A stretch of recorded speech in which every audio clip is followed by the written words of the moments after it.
All right, we've got everything all checked up, everything's set, everything's tight. Now we're going to use our gouge. This is a gouge. It's got a U shape to it on the end. It's fairly sharp, and this is a big, heavy tool. It's going to take off a lot of meat real quick. What we want to do is take this square piece of wood and make it round. Once we do that, we can continue the process, but first I'll show you how to do that. Put a lathe on. We'll bring our speed up, about 800,000 RPMs. We'll start from one end and work our way across.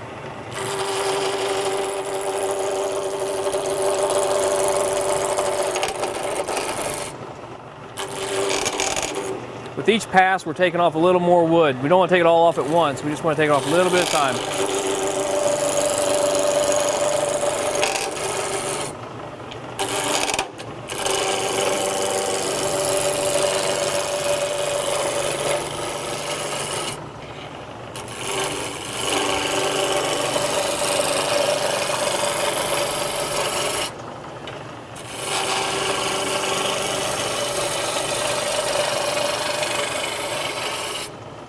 Once we get to where we think we're about round, we're going to cut it off, take a look at it.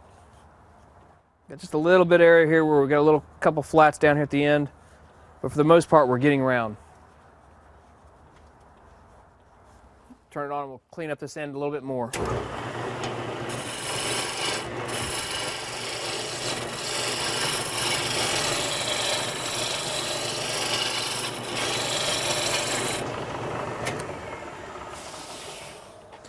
Now we've got all sides are gone, we're nice and round.